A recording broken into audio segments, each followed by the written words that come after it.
Bienvenue à tous. On est ravis d'avoir ce premier webinaire pour le cycle Engagez-vous pour la cité. Je reviendrai un tout petit peu après sur vraiment qu'est-ce que c'est que ce cycle, mais pour nous, c'est le premier moment de l'année, donc c'est un moment important. Je prendrai bien entendu aussi le temps surtout de vous présenter nos quatre intervenants de qualité qui vont nous permettre de parler de collaboration entre entreprises et organismes d'intérêt général. Donc voilà, je vois qu'il est 9h01. J'aime bien en général commencer à 9h02, mais peut-être que tout le monde ne me connaît pas. Donc, je suis Vincent Page, directeur de l'innovation sociale chez les entreprises pour la cité. Voilà. Pour information, ce webinaire est enregistré, donc bon, à la fois déjà pour vous à titre d'information, mais c'est aussi cela sera plutôt un support qui sera permis d'être partagé par ailleurs pour que le replay puisse être utilisé. Je le redis parce que quand même pas mal de temps c'est reconnecté. Seuls les intervenants auront la possibilité d'intervenir en parlant, sinon par contre on a laissé, les micros coupés, pour, les personnes qui assistent à ce webinaire. Donc vous avez toute la liberté d'utiliser les 2 fonctions qui sont le fonction conversation et la fonction questions et réponses que je consulterai régulièrement pour, voilà, essayer à la fois de m'assurer que, tout le monde reparte avec, les, bons niveaux d'information. Peut-être un petit mot aussi, parce que je vois à la fois des têtes connues, et des nouvelles têtes. C'est un format un petit peu différent, ce webinaire. C'est-à-dire que souvent on a tendance à réserver, toutes beaucoup de nos événements, à nos membres. Là, on a à la fois, des entreprises que l'on ne connaît pas, mais aussi des associations. Moi, je suis ravi que pour ce premier webinaire de l'année du cycle, donc engagez-vous pour la cité, on puisse, justement, avoir, les différents acteurs, on va dire, de cette, jolie relation partenariale qui se noue entre entreprises et associations ou fondations. Voilà, maintenant on va dire, tout le monde est en train de se connecter et comme je disais, tout le monde ne nous connaît pas. Je n'ai pas, pris le slide ou en tout cas, je ne souhaite pas vous emmener dans toutes les activités que fait, les entreprises pour la cité, mais je voulais juste vous montrer un petit peu, en m'appuyant, sur une citation de notre, président Stéphane Roussel, qui on était. C'est-à-dire que notre raison d'être, c'est vraiment l'engagement et quand vous voyez sa citation, Stéphane lie vraiment, les questions de valeur économique, mais aussi aux questions de valeur sociale, tout en parlant de profit et d'arriver justement aussi à la fois à une transformation de l'entreprise pour changer la société.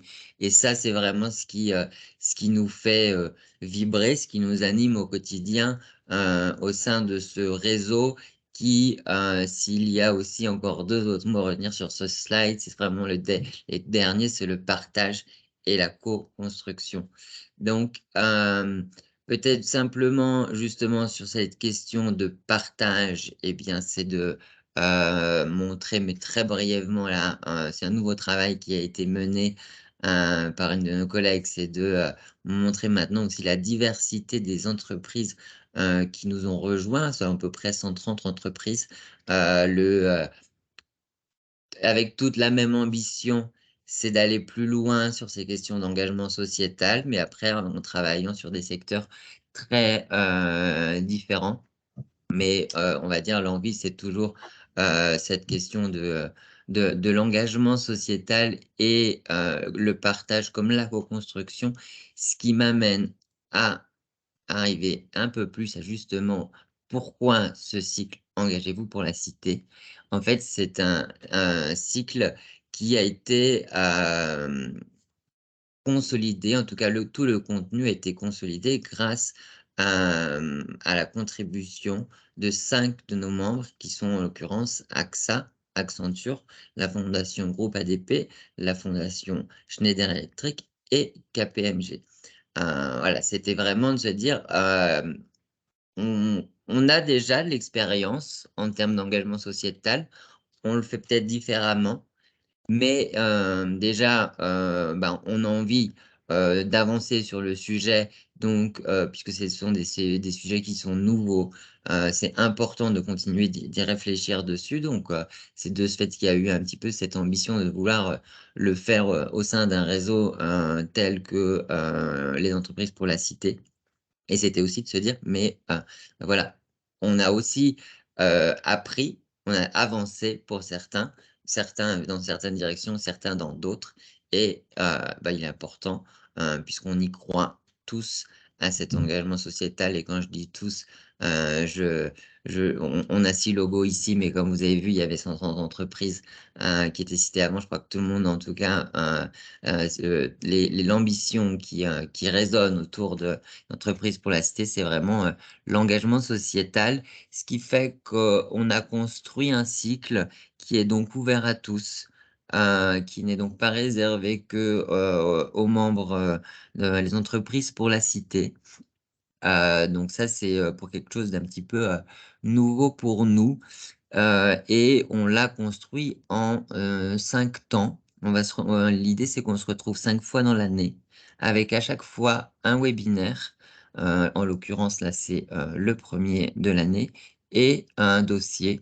Le dossier, je vous partagerai le lien à la fin si vous le voulez bien, parce que on est tous pareils. Dès qu'on nous donne un lien, voilà, on clique dessus et moi, j'ai envie de vous garder parce que, on a des supers intervenants, on va avoir des belles discussions donc voilà, je préfère, vous le partager en fin de séquence, tout en sachant que je le partagerai par ailleurs aussi, par mail enfin voilà, de manière large. Il sera publié sur notre site internet, et on va dire peut-être avant qu'on arrive à présenter nos intervenants, c'est juste, si vous le voyez en filigrane, ce visuel, pour moi, il était important de garder ce visuel, pour ce cycle engagé ou pour la cité, parce que je trouve qu'il représente bien ces questions de lien entre entreprise et engagement sociétal. C'est à la fois, créer parfois des nouvelles connexions, d'aller dans les nouvelles directions, rencontrer de nouvelles personnes, puis finalement, peut-être, voilà, faire le chemin à plusieurs, je crois, en tout cas, aujourd'hui, ce n'en est une illustration puisque, voilà, ce sont, plusieurs entreprises qui ont souhaité vraiment que l'on vous partage son contenu. Je vous les lis, très rapidement. Donc aujourd'hui, on va parler plus précisément de agir avec les organismes d'intérêt général.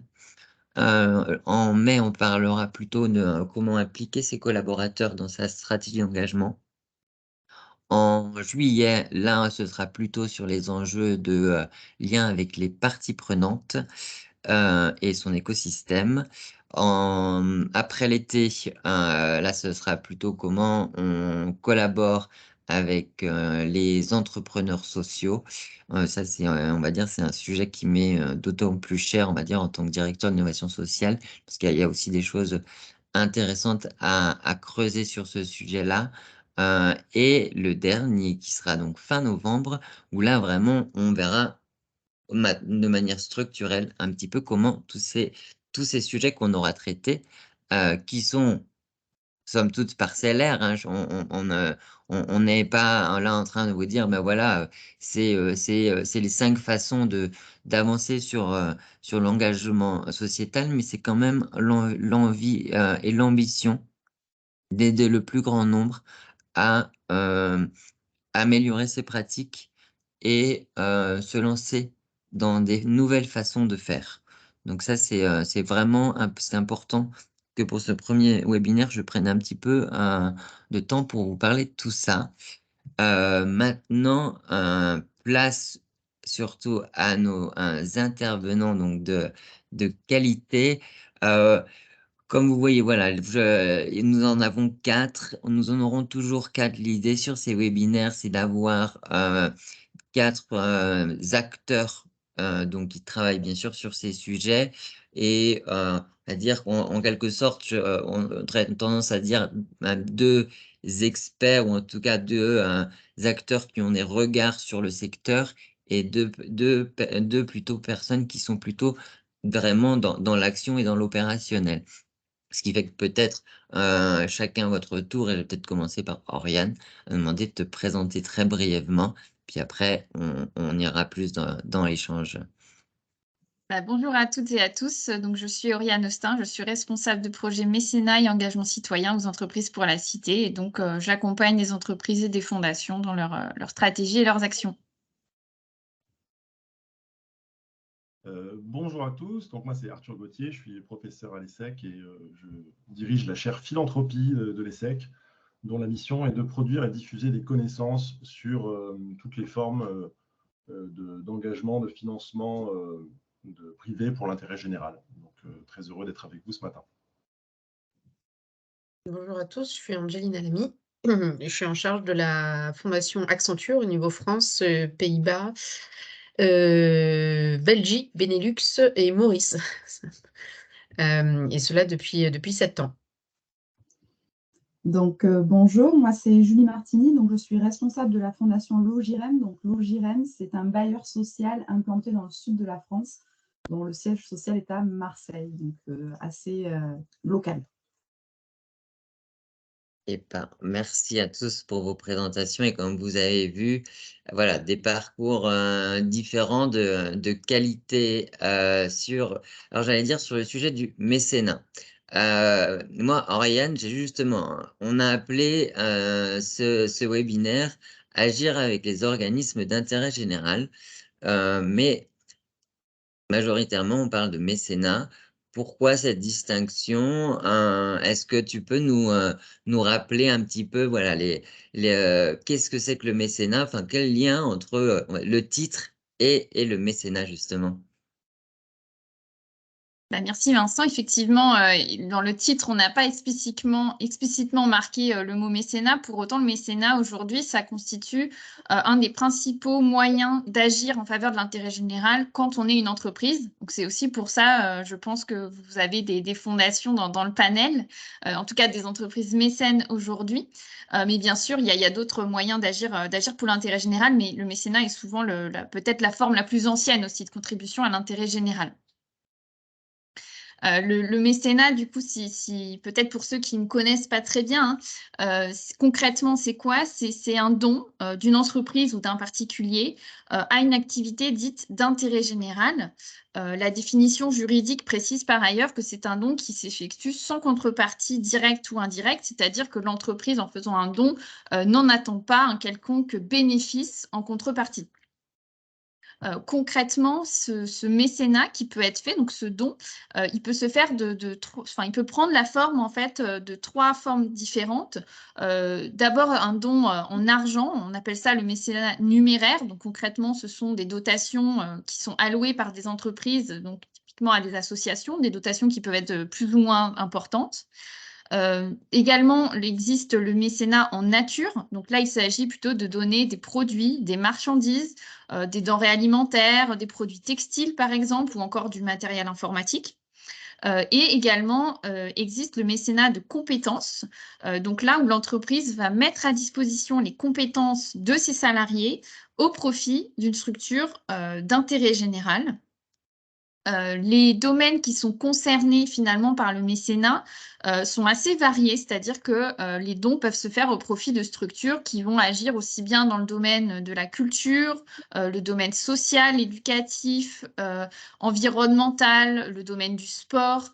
Voilà, c'est assez varié et je suis sûre que vous connaissez toutes et tous des actions de mécénat qui regroupent un petit peu ces différents domaines.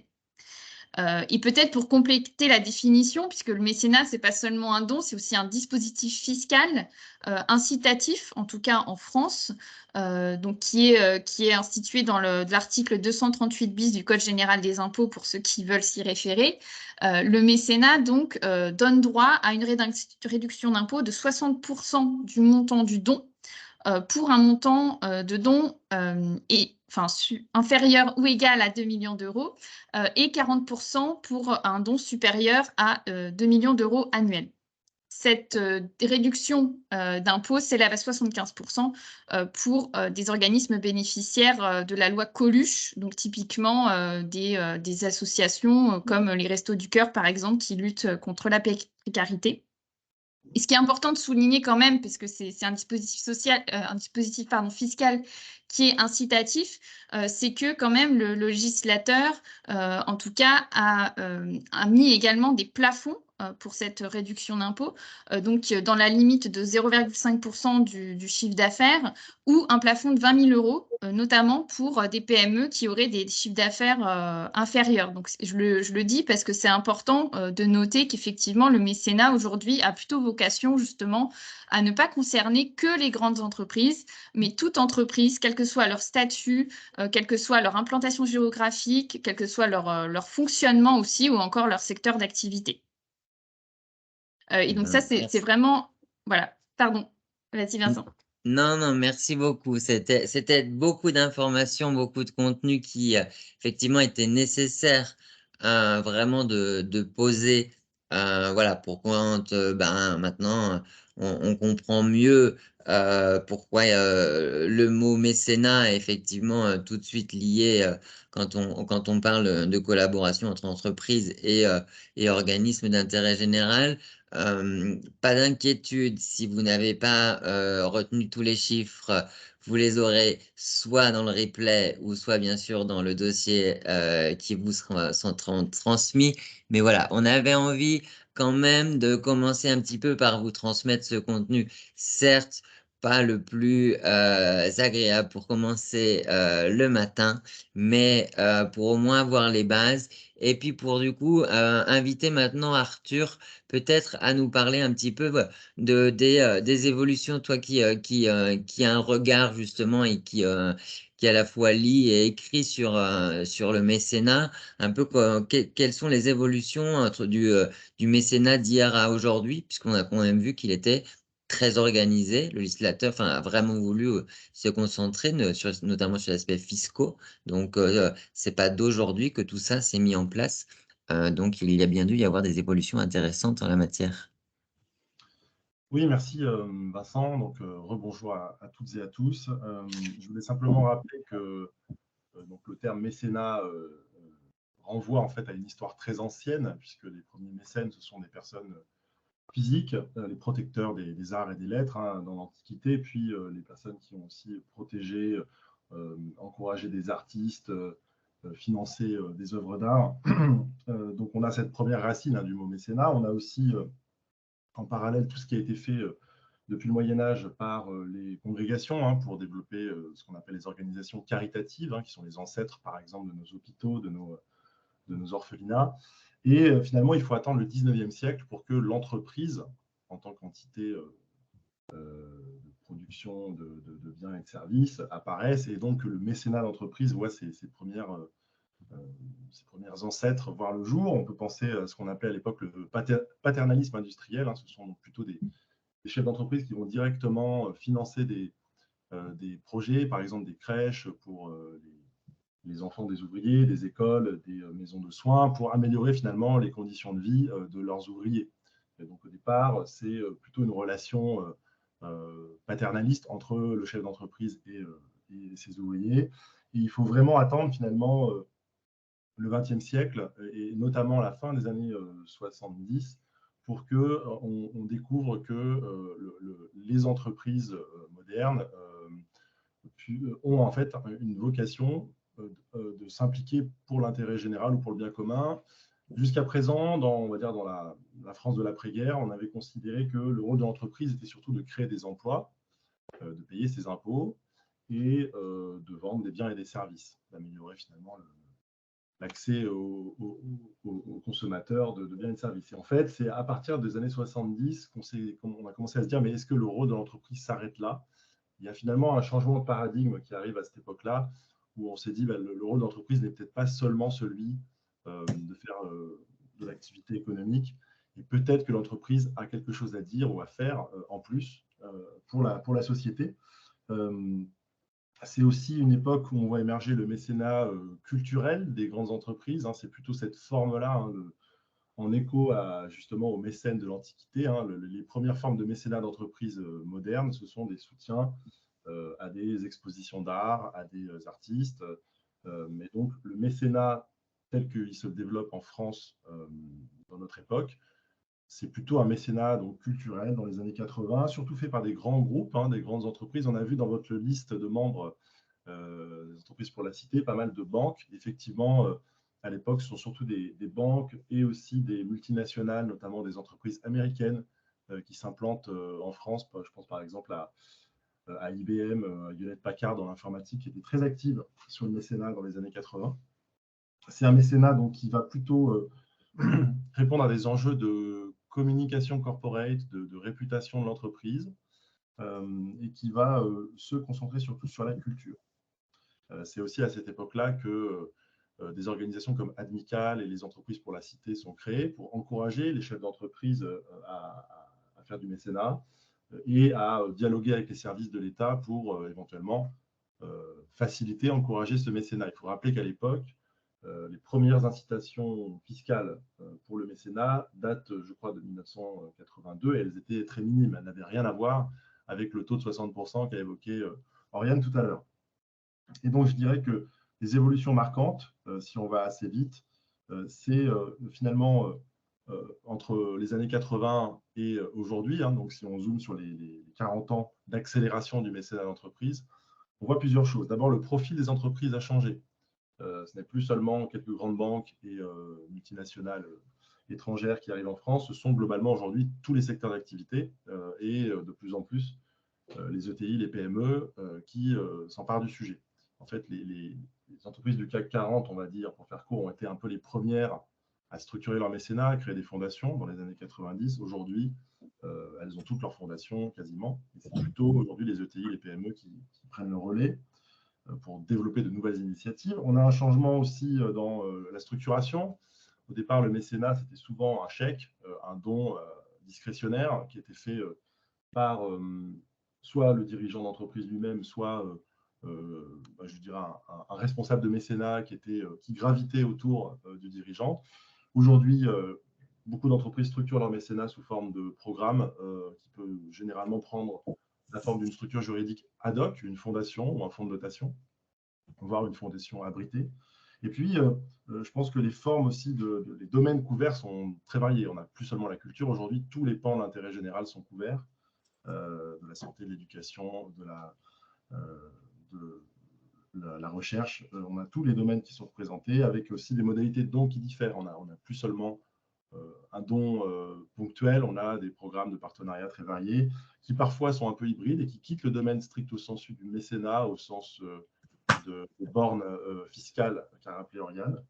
Et je dirais que les enjeux aussi ont changé. On est moins dans un enjeu de communication corporate et aujourd'hui plus dans un enjeu d'abord de ressources humaines, d'implication des parties prenantes internes, du staff, des futurs recrues, et des enjeux aussi, je dirais, de citoyenneté ou de lien avec l'écosystème de l'entreprise. Pas seulement les salariés, mais aussi les consommateurs, les décideurs politiques, les associations, les ONG. Donc, plus de dialogue avec plus de personnes.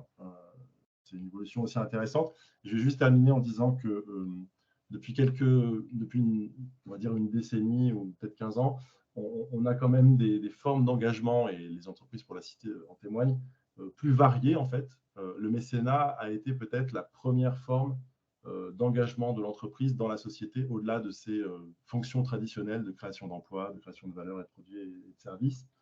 Et donc aujourd'hui, la vraie question qui se pose, c'est quelle est la valeur ajoutée du mécénat par rapport à d'autres formes d'engagement, des formes d'engagement peut-être où l'entreprise va plus être proche de son core business dans ce qu'elle fait avec le reste de la société. Donc, Je pense que ce qui est important aujourd'hui, c'est de parler tous ensemble de la valeur ajoutée du mécénat et de son caractère, en fait, toujours à mon avis, très pertinent dans le monde d'aujourd'hui, en lien avec les organisations d'intérêt général. Bah, merci beaucoup Arthur, à la fois pour toutes les informations que tu nous as partagées et après, j'ai envie de dire aussi un petit peu la transition assez facile, parce que ça me permet effectivement de dire, bah, voilà, tu dis quand il y a une palette d'engagement, c'est pour ça que nous a semblé important de parler, de mécénat, de commencer par là et de typiquement un petit peu de voir avec, Angelina, toi de ton côté, côté Accenture, un petit peu comment vous positionnez, les actions, de la fondation. Alors à la fois effectivement, on va dire, dans vos enjeux stratégiques, mais aussi, moi j'ai envie de comprendre, concrètement comment tu collabores avec, des entrepreneurs sociaux. Voilà, comment, est-ce que, tu as différents types de mécénat, pour qu'on puisse, derrière voir, voilà un petit peu, mieux voir comment tu agis et peut-être, si après derrière, si tu as un peu le temps de développer sur les aspects stratégiques par ailleurs. Avec plaisir.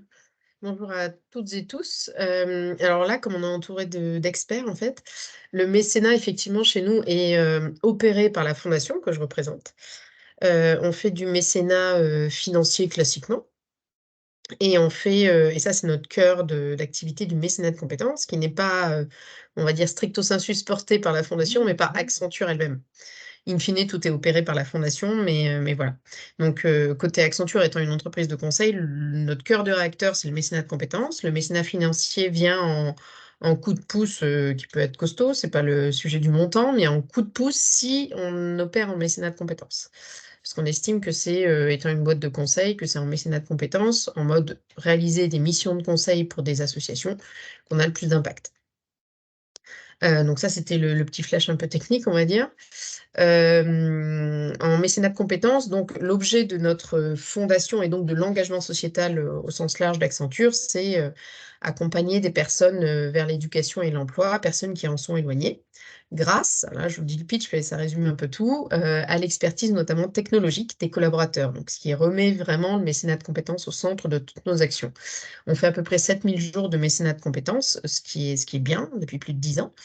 Et concrètement, la question que tu m'avais posée, Vincent ou Oriane, c'était comment est-ce qu'on accompagne donc les entrepreneurs sociaux, les associations, pour faire émerger des innovations sociales en général, ou comment est-ce qu'on les accompagne tout court? En fait, à cette question, au début, j'étais un petit peu mal à l'aise parce que souvent les associations et les entrepreneurs sociaux, en fait, c'est eux qui connaissent le terrain, c'est eux qui connaissent les enjeux des bénéficiaires. Donc en fait, le besoin et l'innovation quelque part pour répondre à ce besoin, ils l'ont déjà. Et notre rôle en tant que mécène, donc compétences et ou financiers, c'est de les aider à les réaliser, en fait. Et ça, c'est notre quotidien. Nous,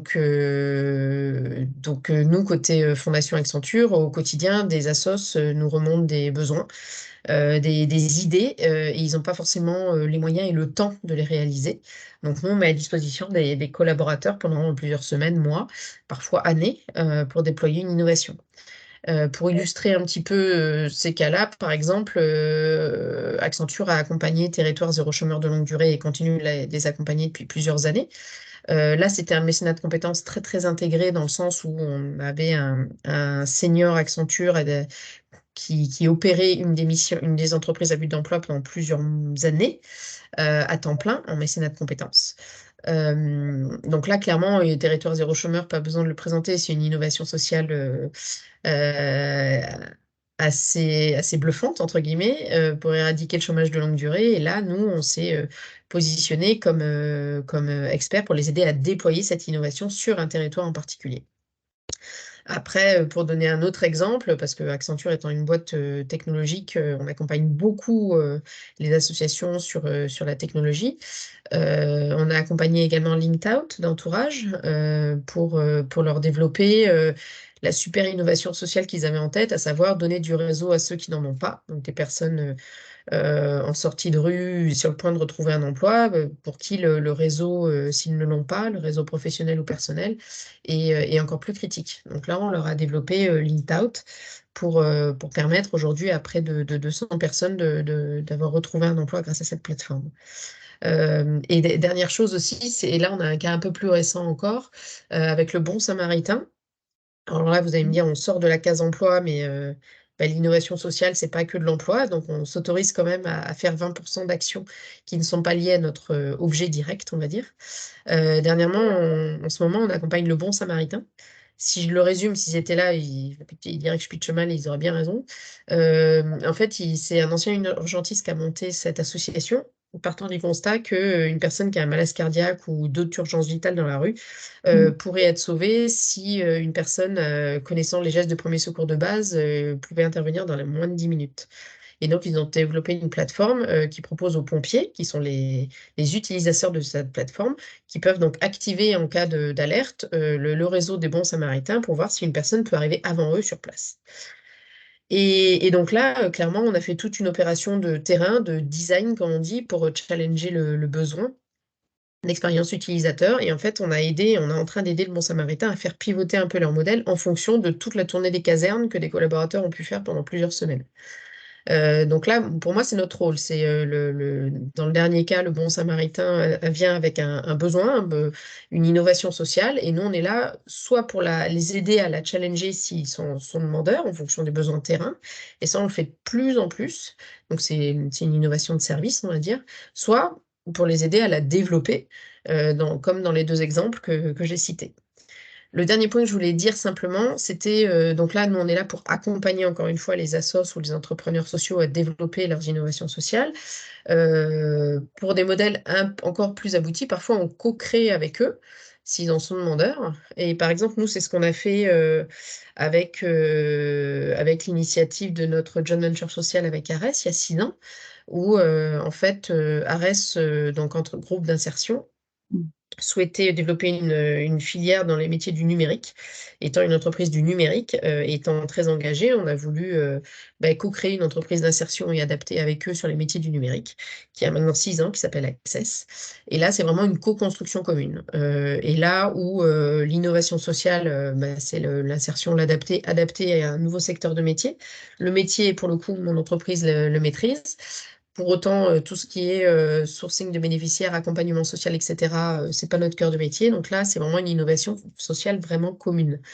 Et ça, clairement, c'est le genre de projet qui est complexe, mais profondément impactant et changeant aussi, à la fois pour, bien sûr, les bénéficiaires, c'est notre but premier en commun, et également pour nous, notre structure Accenture, qui a énormément appris et qu'on continue d'énormément apprendre de cette collaboration. Génial, bravo, bravo.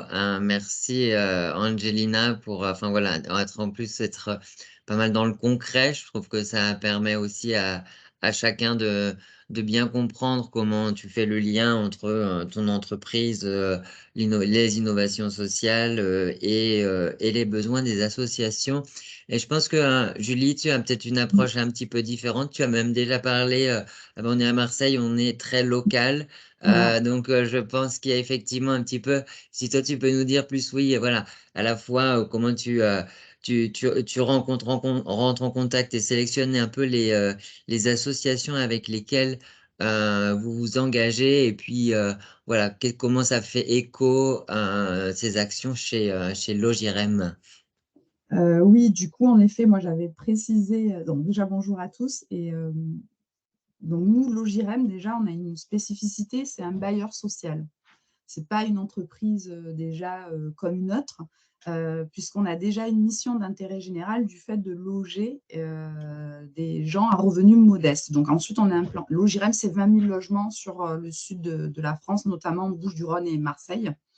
Et du coup, ça fait partie de notre ADN finalement, d'avoir un lien avec les territoires où on est implanté en tant que bailleur, et forcément d'avoir conscience qu'on agit sur le cadre de vie de nos habitants, de nos locataires, de nos clients en fait.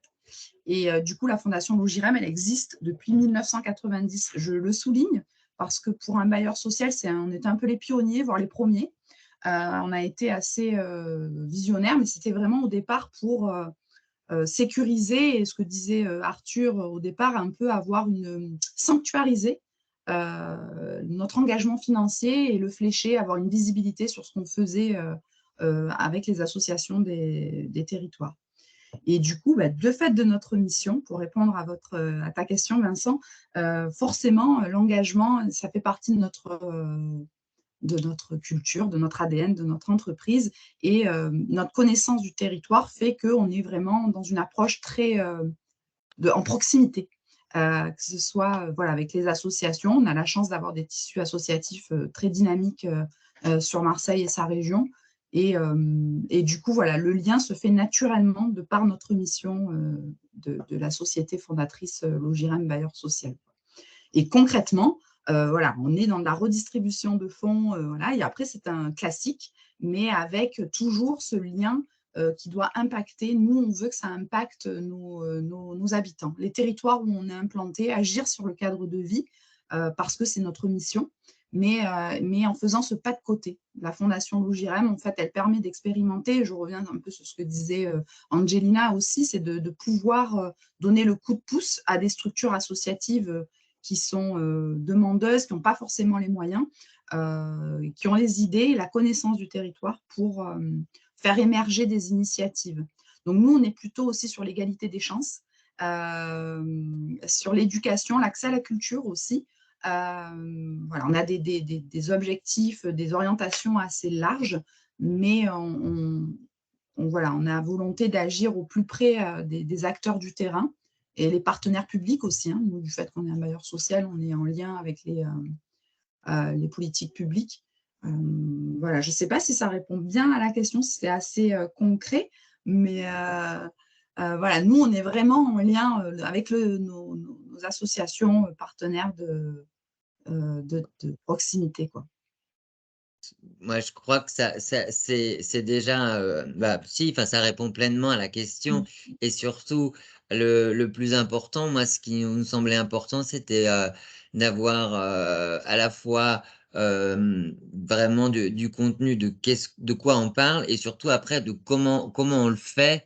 Et je trouve que par vos exemples, Angelina et Julie, on a déjà vu qu'il y avait deux manières bien différentes, et il y en a après, chaque entreprise doit quand même trouver un peu sa propre manière de s'engager et d'agir dans ces actions de mécénat.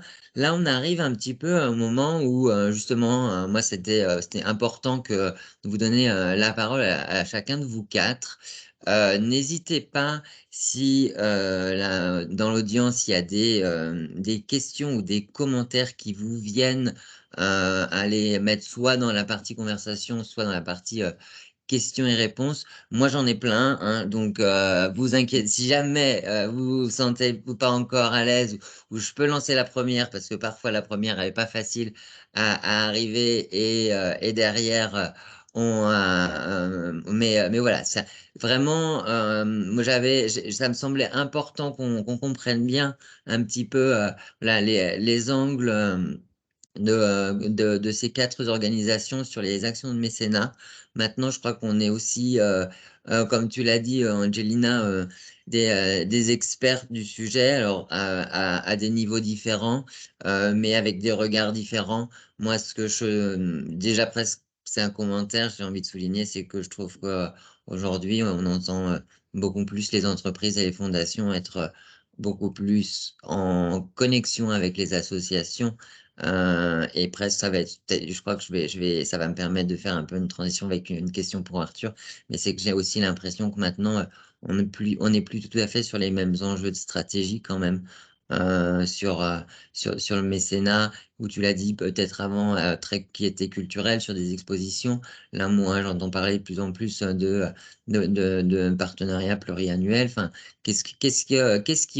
voilà, où est-ce qu'on va un peu en ce moment? Plutôt si on regarde du côté de l'entreprise sur les sujets de mécénat. Donc, c'est plus une question sur les grandes évolutions en cours, c'est ça? Ouais, moi c'est ça que je me dis, ça peut être intéressant quand même qu'on regarde ça, ouais. Oui, alors, plusieurs choses possibles à évoquer. Je pense que on arrive à une époque où il y a une pression sociétale plus grande sur les entreprises pour qu'elles soient cohérentes dans leurs discours, leurs actes. Et finalement, une forme de mécénat qui viendrait en fait compenser ou réparer des activités par ailleurs qui ont par exemple un impact négatif sur l'environnement ou sur les conditions de travail de personnes dans des pays où l'entreprise intervient. Je pense que c'est devenu plus difficile de faire accepter ça socialement, à la fois aux citoyens, du fait de la pression aussi des ONG, des activistes et des pouvoirs publics dans certains cas. Donc je pense qu'il y a un vrai enjeu de cohérence de toutes les actions de l'entreprise et le mécénat en fait partie. C'est-à-dire que ce qui, à mon avis, est intéressant aujourd'hui, ce sont les entreprises, un peu comme ce qu'on a entendu aujourd'hui avec Accenture et le JRM, qui vont en fait faire du mécénat qui va en fait enrichir leur contribution, la contribution des entreprises dans la société, mais qui ne va pas être en contradiction avec des pratiques pour tout simplement bien compenser ou bien habiller l'entreprise avec du mécénat. Donc ça, je pense que ça ne peut plus marcher. En tout cas, ça ne marchera plus à court terme. On voit déjà avec certaines entreprises qui sont en fait critiquées pour le manque de cohérence de leurs actions. La question de l'impact du mécénat, je crois que ça a été abordé par Angelina. Comment est-ce qu'on peut avoir le plus d'impact en tant qu'entreprise mécène? Je trouve que c'est une question qui est devenue incontournable, mais qui n'est pas facile parce que ce qu'on connaît, enfin ce que nous dit aujourd'hui, par exemple, la recherche en management et en sciences sociales sur l'impact du mécénat, finalement, on a surtout pour l'instant regardé l'impact pour l'entreprise elle-même. C'est-à-dire, oui, des recherches montrent que, ce que moi j'ai pu lire et compiler, on a à peu près les 3/4 des recherches qui étudient la relation entre mécénat et performance financière de l'entreprise montrent que oui, effectivement, il y a un lien statistique entre faire du mécénat et une performance financière supérieure par rapport aux entreprises qui n'en font pas, par exemple. Il y a un lien entre les deux. Mais on sait aussi que le mécénat améliore la qualité des relations de l'entreprise avec ses parties prenantes, consommateurs, pouvoir public, potentielles nouvelles recrues, etc. Mais on sait peu de choses finalement sur l'impact que va avoir le mécénat sur la société. Et je dirais on a besoin de plus de contenu à deux niveaux, à la fois ce que le mécénat apporte de positif pour les organisations qui en bénéficient. Donc là, c'est le lien mécénat-association, entreprise-association qui est intéressant. Et il commence à y avoir des recherches qui montrent que, par exemple, le mécénat va avoir des effets différents pour les associations que des financements publics, par exemple, ou des revenus d'activité. Donc, en quoi le mécénat, finalement, apporte quelque chose de différent, d'unique pour les associations. Mais surtout, on a tout l'enjeu devant nous, c'est de montrer qu'effectivement, le mécénat a une contribution, on l'espère, positive pour les bénéficiaires finaux, les personnes qui vont être visées par l'action. Le problème, c'est que le mécénat, il finance des associations, dans la plupart du cas, qui elles-mêmes sont au contact des bénéficiaires. Et donc, il y a cet impact indirect qui est peut-être plus difficile à mesurer.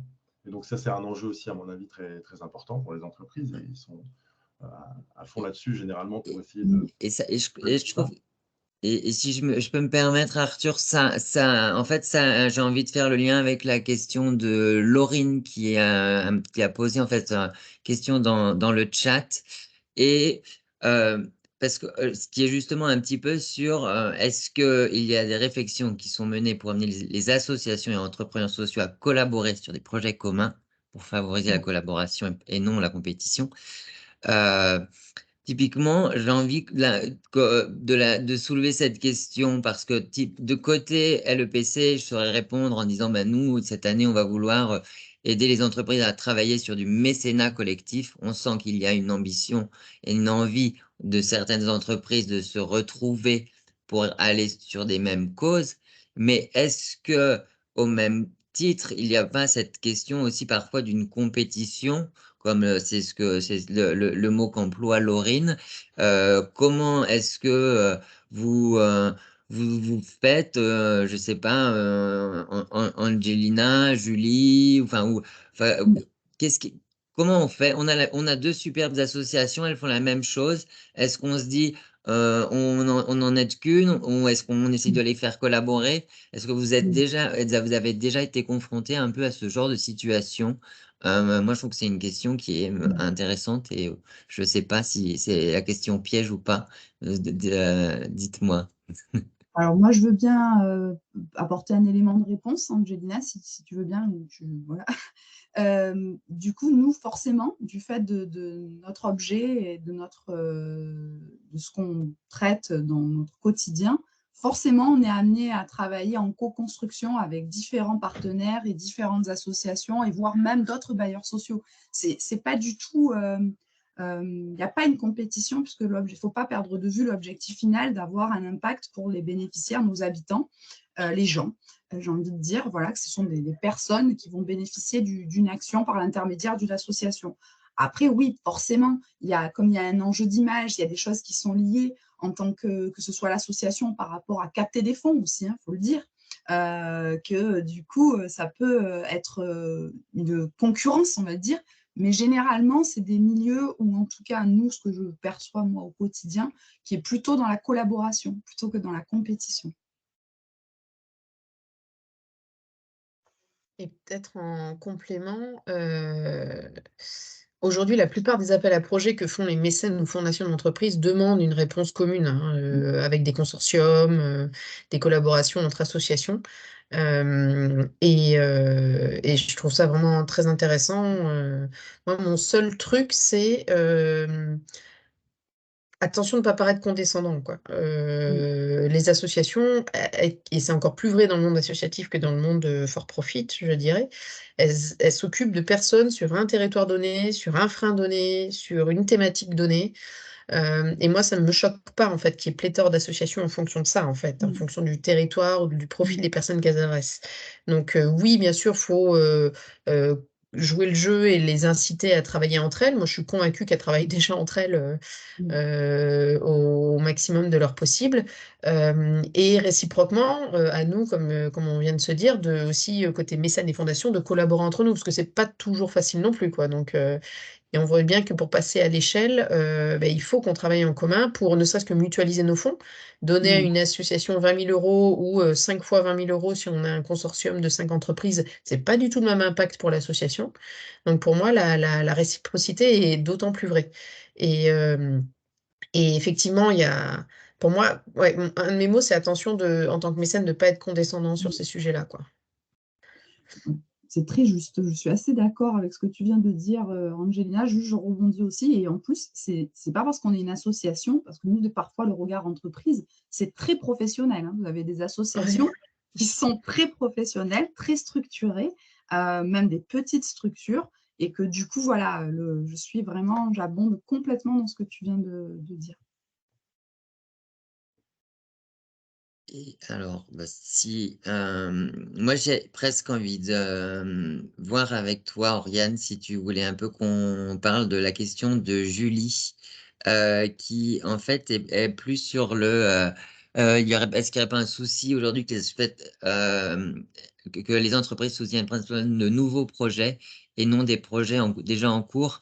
Enfin voilà, un peu comment ça fonctionne, cette question du financement des projets. Pourquoi je me tourne un peu vers toi? Parce que je trouve que c'est quelque chose qu'on a quand même beaucoup travaillé dans le cadre du panorama, et je trouve qu'il y a quand même des éléments qui peuvent être intéressants quand même à repartager, où les pratiques évoluent, j'ai l'impression, non, Oriane? Oui, tout à fait. En tout cas, merci pour votre question, Julie, parce qu'effectivement, c'est un souci qui est remonté souvent par les associations, mais qui est même constaté par certains mécènes, du fait de soit le mécène, effectivement, a plutôt tendance à soutenir des nouveaux projets, ou alors s'abstient de financer, par exemple, des frais de fonctionnement. Ça, c'est aussi une autre difficulté, alors même que ce sont ces mêmes frais qui permettent ensuite la réalisation du projet. Donc, en fait, voilà, c'est un petit peu le serpent qui se mord la queue. Là-dessus, effectivement, les mentalités évoluent. On voit de plus en plus de mécènes déjà qui font du soutien en pluriannuel, notamment sur une durée par exemple de 3 ans, mais même plus pour certains. Et d'ailleurs, je crois que le JIREM a aussi une durée de soutien parfois plus longue pour certains projets. Donc voilà, du soutien en pluriannuel. Parfois, certains également prennent le pli de prendre le risque. En fait, c'est aussi être mécène, c'est aussi expérimenter et parfois prendre le risque pour certains projets de les soutenir, de soutenir des nouveaux acteurs associatifs pour leur permettre de se développer. Et là-dessus, sur l'accompagnement finalement au développement des acteurs associatifs, c'est aussi une tendance qui commence à émerger, qui est celle notamment de l'accompagnement extra-financier, c'est-à-dire que le mécène, au-delà même du soutien financier qu'il va pouvoir apporter, au-delà même du soutien en compétences aussi qu'il va pouvoir apporter, il va se mettre dans une posture d'accompagnement, un petit peu comme le partageait tout à l'heure Angelina, finalement, où il va se poser la question de aujourd'hui, l'association, comment va-t-elle pouvoir se développer sur tel ou tel territoire? Comment va-t-elle faire pour pouvoir, par exemple, recruter, pour pouvoir développer de nouveaux projets? Comment va-t-elle pouvoir innover? Donc voilà, il y a aussi cette posture-là qui existe. Et après, je dirais aussi par rapport à cette question, c'est aussi les rôles des intermédiaires du mécénat, des réseaux d'entreprises comme les entreprises pour la cité, de sensibiliser les entreprises à ces enjeux-là et de faire un petit peu de pédagogie sur les besoins des associations relatifs à ça. Merci beaucoup. Et moi, j'ai une autre question qui, en fait, vient un peu faire... Parce que moi, je vois bien, mais parce qu'on est un petit peu dedans et peut-être que on sensibilise en ce sens les entreprises mécènes à être vigilants justement à faire attention aux besoins des associations. Angelina, c'est, je crois, une des premières phrases que tu as prononcées. Pour toi, c'est quelque chose qui est essentiel. Et donc, de ce fait, tu nous l'as assez partagé. Moi, j'ai envie de dire maintenant, côté de ton collaborateur, comment ça se passe? Parce que autant j'ai bien compris que vous étiez vraiment dans une écoute très fine du besoin de l'association pour pouvoir l'accompagner à développer.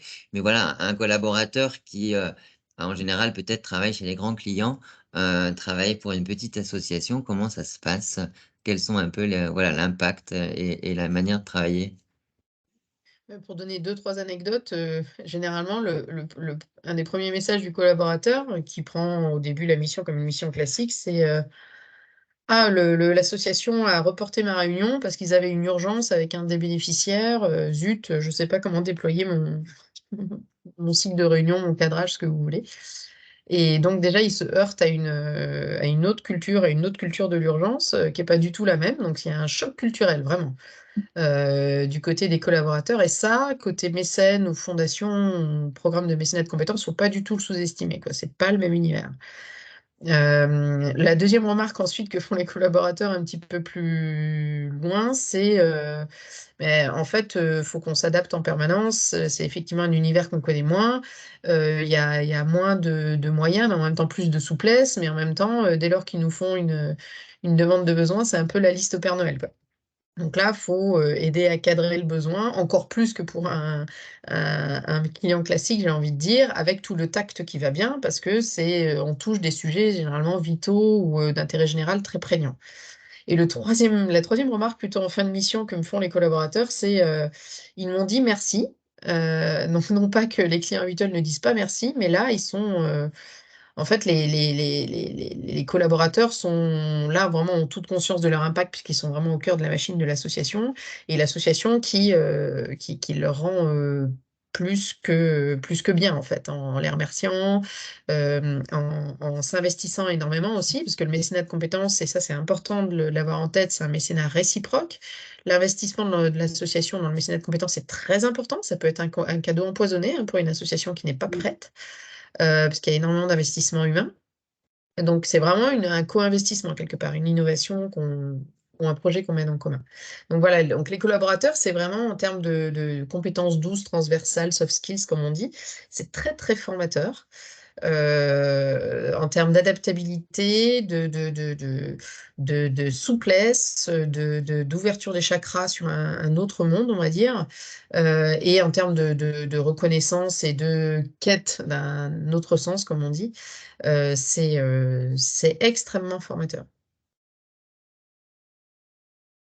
Bon, super, bah, merci beaucoup. Voilà, bah, je trouve qu'on a déjà quand même balayé effectivement différentes manières d'aborder le mécénat et à la fois des, euh, des éléments de contexte, des tips, des manières de faire. Est-ce qu'il y aurait peut-être une dernière question? Moi, je vais en profiter pour vous partager les liens qui vont bien dans le chat pendant ce temps. Comme ça, vous pourrez aussi avoir accès au dossier ou au prochain webinaire. Ah, si, je vois qu'il y a, allez, je vous copie déjà le lien, en tout cas, du dossier. Et j'essaye quand même de prendre une dernière question, mais comme je vois qu'il y en a plusieurs, euh, alors, peut-être que je vais prendre la question de Jean-Luc, qui fait lien avec peut-être toi, Angelina. Est-ce qu'il y a une forme de reconnaissance pratiquez-vous une forme de reconnaissance des collaborateurs qui sont engagés en mécénat? Alors oui, mais pas suffisante.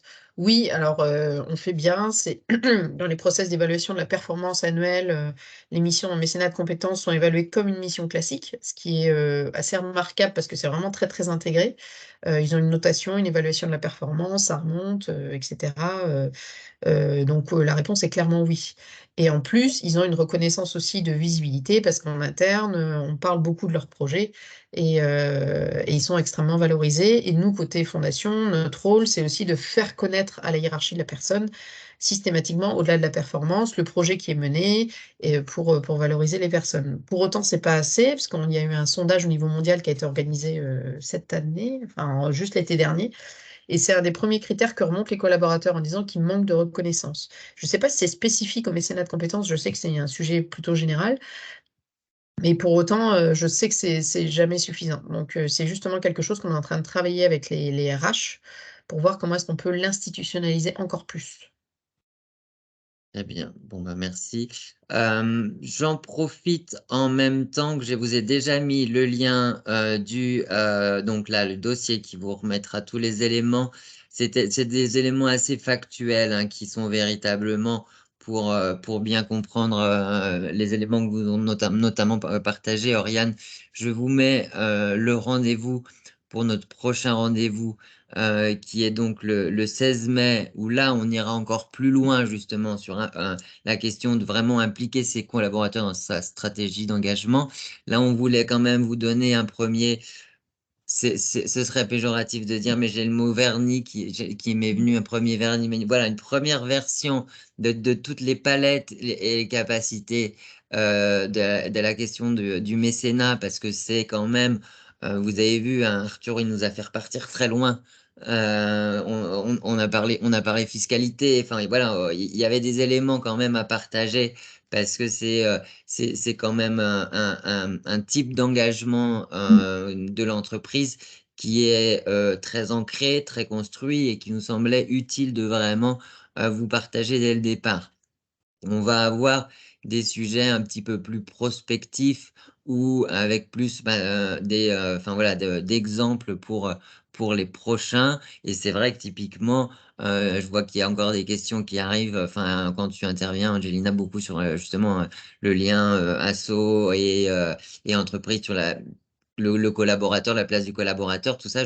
C'est des choses qui sont pas Oui. simples. J'imagine que pour toi, tu dois jongler au quotidien. Je ne relance pas la question parce qu'il nous reste 2 minutes, mais c'est plutôt pour redire, et ça va me permettre simplement de donner rendez-vous à tout le monde le 16 mai. Voilà, donc n'hésitez pas à cliquer sur l'Eventbrite pour vous inscrire. Vous aurez dans tous les cas accès au replay, au dossier et puis après, ouais, je vous mettrai bien sûr le lien d'inscription pour le prochain événement, puisque comme je vous l'ai redit, c'est vraiment 5 moments dans l'année, 5 dossiers, et merci, un immense merci. Pour moi, c'était vraiment important qu'on commence l'année avec ce sujet. J'ai trouvé ça passionnant. J'ai juste envie de dire que c'est mon mot de conclusion, ce serait peut-être de dire que ça se voit que les choses avancent. On a besoin toujours, même entre experts, de continuer à mieux se connaître, à apprendre de ces pratiques. Il n'y a pas tant de compétition. On l'a vu côté, côté mécène. C'est vrai que j'ai vu une question, est-ce qu'il y a des exemples de collaboration entre mécènes d'entreprise? Ça, c'est quelque chose que justement Oriane c'est un cycle qu'elle va vraiment vouloir porter aussi tout au long de l'année 2023, parce que c'est des choses qui sont encore pas faciles, où il faut un petit peu, on va mettre mettre de l'huile pour faciliter les collaborations, au même titre que quand nous dit Angelina, il y a déjà ces ambitions et cette volonté de soit faciliter des collaborations entre associations, ou à l'inverse, de se dire mais chaque association a sa place et on ne parle pas de compétition. Donc c'est là où l'échange entre pairs nous semble essentiel. Voilà, il est 10h pile. Moi, j'adore quand on finit à l'heure. Donc, sauf si vous avez un dernier mot, moi, j'aurais juste envie de vous dire au revoir et à très bientôt. Enfin, au 16 mai. Merci beaucoup, c'était un plaisir en tout cas de participer. Merci beaucoup. Au revoir. Merci à journée, tous. merci. Bonne journée. Merci beaucoup.